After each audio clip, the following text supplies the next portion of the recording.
Hello everyone. तो आज हम लोग पढ़ने जा रहे हैं 12th क्लास की हिंदी, है ना, जिस पाठ का नाम है हार जीत।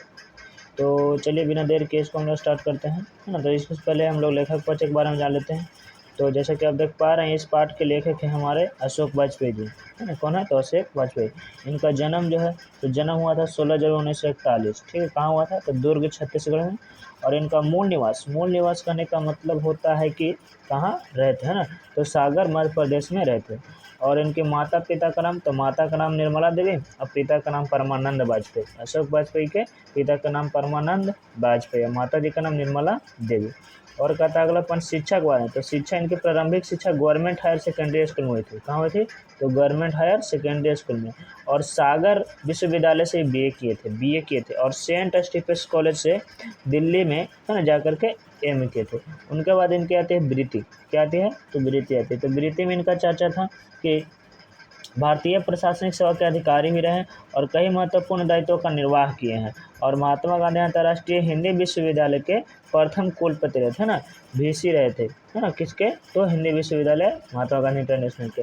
संप्रति किसके प्रति? तो दिल्ली में रह करके स्वतंत्र लेखन के, है ना। किसके प्रति संप्रति रहे? तो दिल्ली में रह करके स्वतंत्र लेखन के। तो इनको सम्मान कौन कौन सा मिला था भाई? तो साहित्य अकादमी पुरस्कार मिला था और दयावती मोदी शेखर सम्मान। किनको? तो वाजपेयी जी को, है ना। साहित्य अकादमी पुरस्कार, दयावती मोदी शेखर सम्मान, फ्रेंच सरकार officer of the order of the arts and letters 2005 में मिला था। ये फ्रेंच सरकार इनको दी थी इनाम। कौन सा इनाम? तो officer of the order of the end letters 2005 में। जो पोलिश सरकार की तरफ से इनको अवार्ड मिला था, जिनका नाम था क्या? तो of the order of cross, जो 2004 में इनको मिला था। और कृतियाँ के बारे में इनकी बात ही मत करो, इनकी कृतियाँ बहुत सारी हैं, लेकिन कुछ कुछ जो प्रमुख है उनकी चर्चा हम लोग जरूर ही करेंगे, ठीक है। जैसे कि कह रहा है, पहले हम शुरू में बोल दिया है ना कि इनकी कृतियाँ जो है लगभग 3 दर्जन के लगभग है, 3 दर्जन के लगभग, है ना। अब जैसे कि इसमें प्रसिद्ध कौन कौन सा है?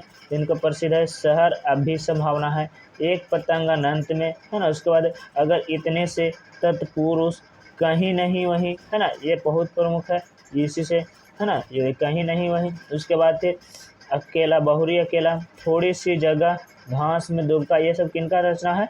तो वाजपेयी जी की रचना है। अभिनय, जो कि 10 क्लास में पढ़ना था, है ना। हम लोग पिछले क्लास में पढ़े थे, हम लोग 10 क्लास में। और इसके साथ साथ इनकी कौन सा है रचना? तो समय के पास समय, समय के पास समय, इबारत से गिरी मात्राएं, जो इनकी रचना है वाजपेयी जी की। कुछ रफू कुछ बिगड़े, है ना, कुछ रफू कुछ थिगड़े, थिगड़े बिगड़े नहीं।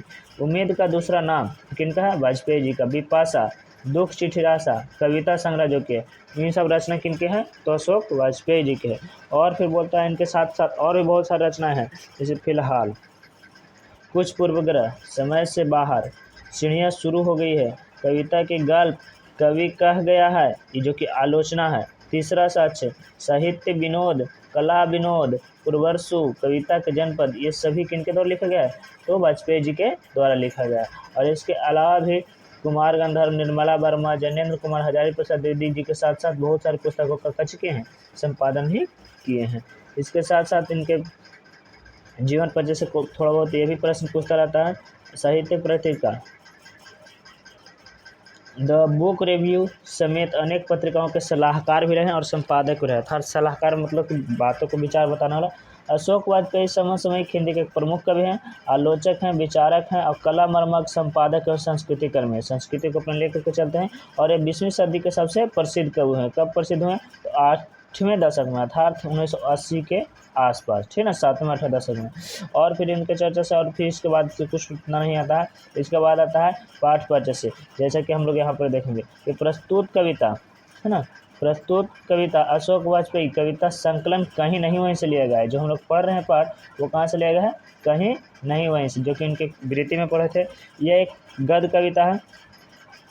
अशोक वाजपेयी गद्य कविता काफ़ी संख्या में प्रकाशित किए हैं। और हिंदी गद्य कवि तो पुराना है, जो वस्तुतः कविता नहीं है बल्कि यह कविता का रूप है, किंतु गद्य कविता नई है।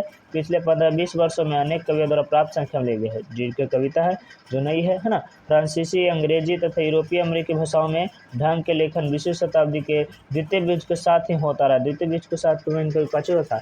कविता के रचना हुआ था। इनको कविता में बहुत ही रहस्यमयी बातें छुपी रहती है। और कविता जो है सो गद्य कविता है, यहाँ पर पद कविता के रूप में नहीं है, दोहा के रूप में नहीं है, है ना, गद्य कविता।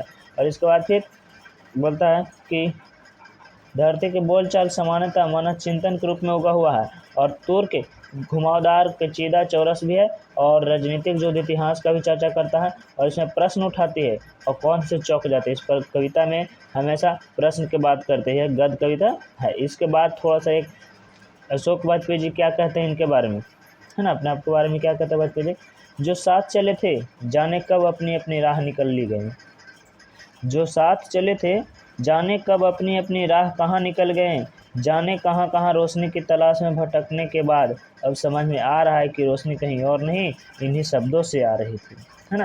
ये लेखक के लिए एक मोटिवेशन का लाइन है जो कि बोलते हैं यहाँ पर अपने शब्दों में बयां करते हैं। इसी के बाद डायरेक्ट आते हैं हम लोग कहाँ, पाठ पर, ठीक है। जैसे कि आप देख सकते हैं हार जीत, अब हम लोग इसको पढ़ते हैं। इससे क्वेश्चन जो आता है सो एक्सप्लेनेशन विस्तार करने के लिए बोलता है, चाहे तो बोलता है फिर कि उसको बोलते हैं सब प्रसंग व्याख्या करे। डायरेक्ट तो लेखक परिचय से भी दे सकता है क्वेश्चन, तो इसलिए इसको ध्यान से रखना है ना, ध्यान से पढ़ना है।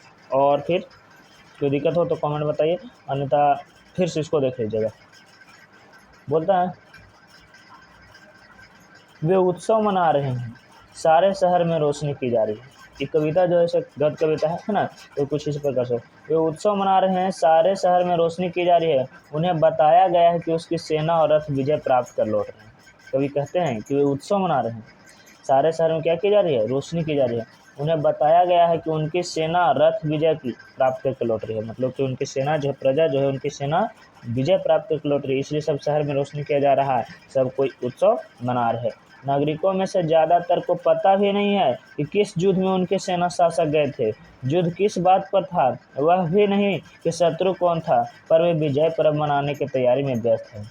कवि अपने शब्दों से कहना चाहते हैं कि नागरिकों अर्थात जनता को पता भी नहीं है ना, कि जनता को पता भी नहीं है कि राजा कहाँ गया है और किसके पर इसका दुश्मन कौन है और किस पर यह विजयी पाया है, कुछ भी पता नहीं, फिर भी विजय पर्व मनाने में व्यस्त है। उन्हें सिर्फ इतना पता है उनकी विजय हुई है ना, जनता को केवल इतना ही पता है उनका क्या हुआ है, विजय हुआ है। उनकी से आशाएं क्या है यह भी स्पष्ट नहीं, उन्हें इसकी से कोई आशा ही नहीं है कि इससे क्या स्पष्ट हो, हम लोग आज़ादी क्यों मना रहे हैं, किसकी पराजय हुई है, किसकी विजय हुई है, शासक की कि सेना की कि नागरिकों की, है ना। जनता को इसकी कुछ बात की चिंता नहीं है कि विजय आखिर हुई किसकी है, सेना की हुई है या शासक की हुई है या नागरिक की हुई है। किसी के पास पूछने का अवकाश नहीं, सभी कोई क्या करने में व्यस्त है, तो यहाँ पर उत्सव मनाने में व्यस्त है। किसी को पूछने के लिए समय ही नहीं है, सबको व्यस्त है। नागरिकों को नहीं पता कितने सैनिक गए थे और कितने विजयी वापस आ रहे हैं। नागरिक को यह नहीं पता है कि युद्ध में कितने सैनिक गए, कितने मारा गए, कितने नहीं आए, है ना, लेकिन इतना पता है कि हमारे जीत हुई है।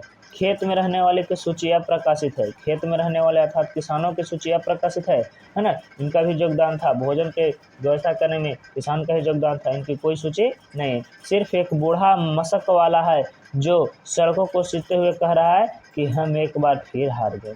कभी अपने शब्दों में यहाँ पर विराम लाते हैं और बोलते हैं क्या कि नागरिकों को पता है सब कुछ खुशियाँ मना रहा है, लेकिन उसमें से एक बूढ़ा है जो बोल रहा है, मशक वाला, है ना, पांड होने वाला, जो सड़क को सीते हुए कह रहा है कि एक बार फिर हम लोग हार गए और गाजे बाजे के साथ जीत नहीं हार लौट रही है। यहीं पर से कवि के पाठ का नाम लिया जाता है हार जीत, है ना। ज़्यादातर जनता को ऐसा महसूस हो रहा है कि हम लोग को जीत हुई है, लेकिन एक बूढ़ा मशक वाला बोलता है हमारी हार हुई है। अर्थात इसी पर कवि के पाठ का नाम होता है क्या, हार जीत, है ना। आगे पॉइंट को कहता है, क्या कहता है कि जो सड़क सींच रहा है वह कह रहा है कि इस बार फिर हार गए और गाजे वाजे के साथ जीत नहीं हार लौट रही है। उस पर कोई ध्यान नहीं देता, जो बुजुर्ग की बातों पर कोई ध्यान नहीं देता है ना। और यह अच्छा है कि सड़कें सींचने की जिम्मेवारी है, सच को दर्ज करने या बोलने का नहीं। उसकी बातों पर कोई ध्यान नहीं देता है और कहता है कि केवल इसे कच्ची की जिम्मेवारी मिली है, सड़क सींचने की जिम्मेवारी मिली है, सच को दर्ज करने की बोलने की जिम्मेवारी नहीं मिले।